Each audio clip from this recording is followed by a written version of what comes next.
going back a bit. Yeah. Because we're talking about not happy, wanting to do better, leaving a place, starting your own thing. Your entrepreneurship journey, when you started, I know we're going back to before you founded, was there a point where you felt, I know what I'm doing by myself? Or was it a case of finding people around you to help you, asking people?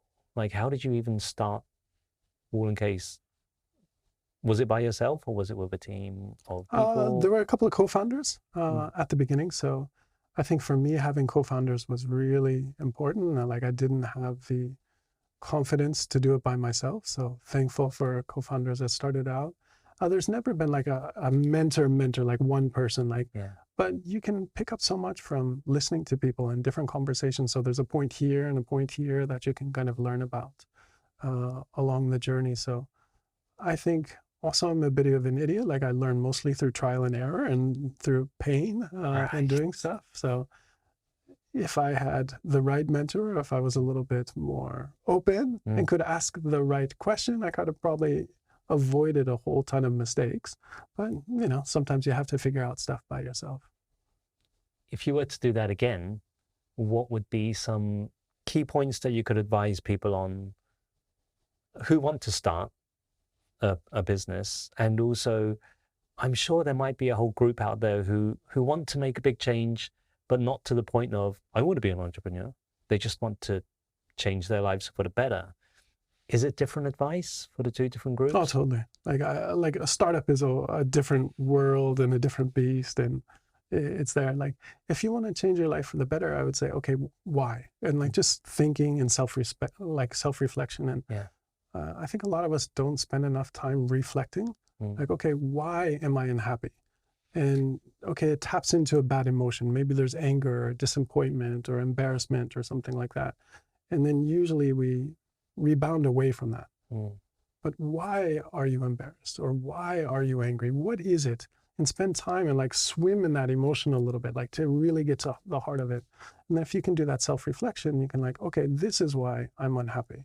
And you'll begin to articulate the problem, which means you can make better decisions against that. Yeah.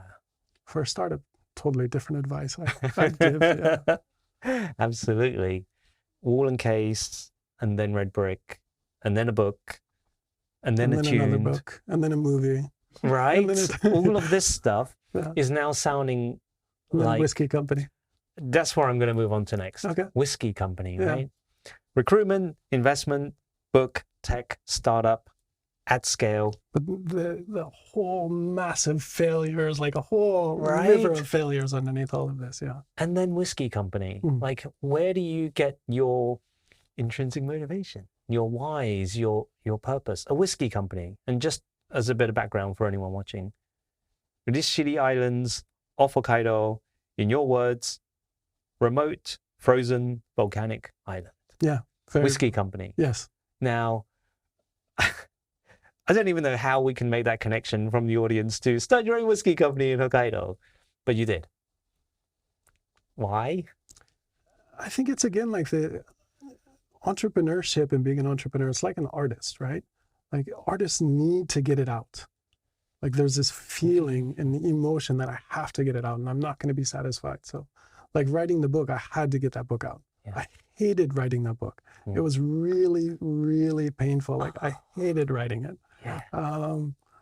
And the whiskey company was the same. Like at this point in my life, like I understand what that emotion is and what I need to do, but it's like, I need to do this or I'm going to regret it, or I need to try my best to try to make this come alive. And, you know, it took 5 or 6 years of just laying the foundations to be able to buy land in Rishiri, to make the local connections, to build the local trust before we could even like build a company and start things out. So like it took a lot of energy. So I think you need this source of energy that has to be released. Source of energy that has to be released, because 5-6 years. Yeah, and there's no payments, you know, and lots of doubters. I'm like, hey, Casey, have you ever made whiskey? No. What do you know about whiskey? Nothing, or next to nothing type of thing like this. Why are you going to do it? You know, you've got to convince a lot of people, right? And especially as you get into more remote and countryside Japan, like it's much harder to build trust. Yeah. Like we think we can go in, and especially as foreigners, like, oh, this is, there's so much opportunity here. Yeah. Like there's so much waste, or if they just did things a little bit more efficiently, we all feel this, right? Yeah. And people in the countryside, they've heard this not only from foreigners, but from people in Tokyo a lot. Yeah. And they're very resistant to being told what to do, right? So you have to go in and build the trust, like not just jam your way into it. And especially like surviving in a new business in a remote area, it's all about the community. Yeah. And building those relationships and surviving. So like if one of our tanks or pipes break, like we need the local electrician to come fix it, or the local plumber to do it. And there's only one guy. Yeah. And if they don't like us, and they just think we're arrogant and they're just to exploit them type of situation, and there's a lot of those conservative eyes. Wow. Then whiskey production stops and you're not going to be able to do it. Yeah. So again, you need the energy to come up and being willing to put in all of the time. Right. And a lot of it's very unglamorous. So I think entrepreneurship is very glamorous in some ways these days, and entrepreneurs are celebrated as they should be in many ways, but a lot of it is just got to be ready for picking up trash. Like this unglamorous part, I want to dig into a bit deeper, because completely curious about this. 5-6 years, no payment, still running past companies, doing whatever you need to do in your personal life, living, supporting. How do you keep reminding yourself of your source of energy, of your passion, beyond it's something I got to do? Like there has to be times where you're not sure, you're lost. How do you? Fantastic question. So I think the source of energy creates it. And then what I do is I just tell people, like, this is what I'm going to do. And I tell it where it becomes, I have to do this, or I'm going to look like a total idiot. So that it's kind of burning the bridges behind you to a certain degree. And I think there's a lot of value. And I've done it several times. Like, I've got to do this now. I've told so many people I'm going to do it. I've made speeches that I'm going to do it. I'm on whatever I'm going to do it. And I can't go back. So when it's rough or that energy isn't that high at those moments, like, it's that, okay, yeah, I need to keep going. Do you ever go back to the people that you've told and get them to remind you that you told them that? No, because I've told so many people, like, I don't need, like, it's not just 2 or 3 people that, oh, they'll forgive me or I don't care. Like, I've told everybody. So my whole identity, my social identity is kind of resting upon really doing this. Wow. That's an interesting way to look at that, because I've been guilty of this in the past so much, which is I've told so many people and then I felt like my job was done. I've already told you the idea. I'm going to do this. Don't have to do it. I told everyone I'm going to do it. I feel good. I don't have to do it. Yours is the reverse, which is I've told people, now I must. It's a commitment device. So it's a device for me to commit. Yeah. Right. So if I'm just telling myself, like, okay, I can quit, it's easy to kind of forgive myself. And we can all find ways to let ourselves off the hook. Yeah. But if I tell a lot of people, at least for me, that's a commitment device. I have to do it because I care that I keep my word. And what Casey Wahl says is generally going to be done to the best of his ability, or he's going to try to make it true. Just to sum up a bit of what we've covered, because we've covered so many things, I want to ask, because we've already talked about get bad jobs for the great experience, but know when to leave. Find your intrinsic motivators. Find your source of energy. Find your whys. So if there were a few key Casey's philosophies, what would they be? I think the biggest one is just be honest with yourself. Like, that's everything. And I think so many of us are not honest with ourselves. And don't be scared of emotion. I think many of us really need to be more sophisticated in our ability to understand and articulate our emotions and kind of let ourselves swim, right? Like if you're feeling melancholy, just swim in the melancholy, like let it overtake you and understand into the past. And I think that is really important. Because we're in a very unique position as being non-Japanese or being expats in another country, especially in Japan, do you think being honest with yourself is more difficult because we're in Japan and our circumstances? I would actually say no. And I'd say it's maybe easier, because at least in the first years when you come, you're reflected through other people's eyes and, the Japanese eyes. And well, Yeah. you can try to recreate yourself, but no, you're an American. Like, oh, I'm a person of the world. When I first came, I grew up in Saudi Arabia and all of these things. Like, no, you're an American, and these type of things. So it's like, okay, that's how I'm seen. And that's how people take me. And no matter what I'm thinking inside, this is the feedback that I'm getting from the world. And I need to take that as part of the truth about kind of who I am. So just adding on to that, because of self-reflection, and why I ask about Japan is because so many people who I've encountered feel almost stuck or trapped, or I'm going to use the word trapped again, because of their situations. I don't speak Japanese. There's not much else I can do. I can only do this or do this. Therefore, I shouldn't have such big ideas, or I shouldn't have that energy because I can't. I've got responsibilities, family, girlfriends, Japanese partners. And at that point, they give up. But still, your advice would be true to yourself. Yeah. And like, if you're with a partner or something that doesn't understand it, I think that's the trouble, right?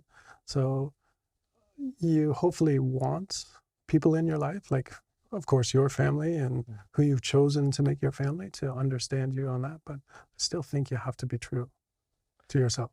And you have to be willing to have conversations, right? And like deep conversations, and they can take some, but to have people that are willing to have those conversations with you. Wow. So because we're nearing the end of the core chat, just to summarize, be real, find your own motivations, find your own source of energy, take action. Listen to your emotions. Listen to your emotions, right? And don't be afraid to take action because you'd rather do something than regret not doing it. Yeah, perfect.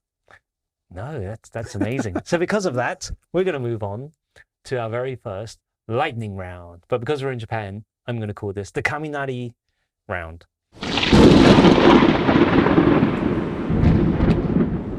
So, Kaminari round, question 1. Awesome. Some of these are yes or no. Some might be a bit deep. Okay. It's completely up to you. Favorite Japanese snack? Edamame. Cats or dogs? Dogs. Dinner with anyone in history, now or fake, who would it be? Anand Ganesh. He's a writer for the Financial Times. Zombie apocalypse has happened in Tokyo. Yeah. What's the one item you would take, excluding people and family? Just picture of my kids. Past failure or mistake, which then led to learning, which then led to success. What was it? I think there's no failures unless you stop.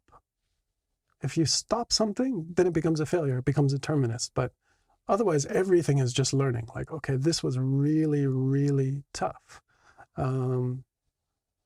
So even like a very recent one that was very painful, like selling Wall & Case. We recently sold Wall & Case, and we didn't sell it at the top, and we sold it to somebody who got a fantastic price for a very good company. Very painful. I wouldn't say it's a failure though, but it was difficult. Yeah, but I'm still learning, and I think that's pushed along the next journey for me. I love that. No failures, just learning. Favorite quote or phrase that you often tell yourself? We are all worms, but I believe I'm a glowworm. Is there a morning ritual that you definitely cannot miss every morning? I have to drop my kids off at school every morning with everything in their bag and snacks prepared, so can't miss it. Organization skills. Yeah, a lot.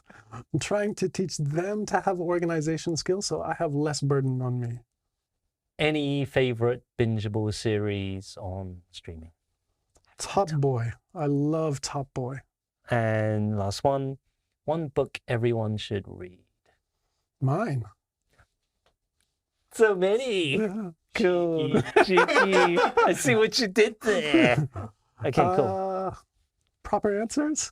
Scale. I thought that was mind-blowing.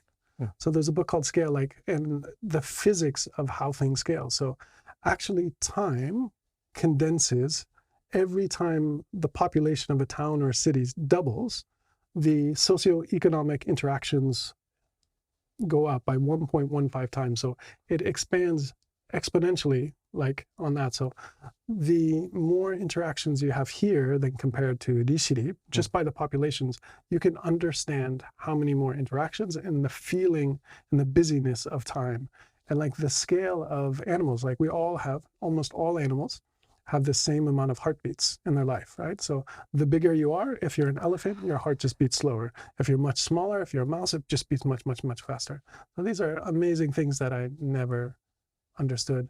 There's another one like senses, just reading all about your senses and like what are your more sophisticated ones. So smell being your most sophisticated senses. And, with our visual senses, we only have kind of 2 receptors, but we have more receptors in our nose, more on our tongue, type of thing like that. And how crappy our ears are, right? So it passes through air, through kind of like bone mechanics, into water type of thing, into electronic, like all of the passageway here. No wonder we can't listen to ourselves. I mean, listen to each other very well, but like those senses and the other senses that we probably have are amazing. So maybe those 2. So thank you for the amazing chat today, Casey. It's been really... It was fun. Even for me, insightful, valuable. It's been everything that I hoped the first video would be. So just very quickly, how should people find you? Whether it's about Attune, getting in touch over your books, how should people find you on social? LinkedIn. So Casey Wahl on LinkedIn is probably the best way if you want to connect. If you're interested in Japanese whiskey on a remote volcanic island, there's a Substack, Kamui Whiskey. You can look at that. And if you want to know your intrinsic motivators, just get in contact with us at Attune. Cool. And don't worry, for everyone watching, we're going to put all the links in the YouTube descriptions below. So all that's left for me to say is thank you for an amazing interview today. It was fun. It was really Congratulations. fun.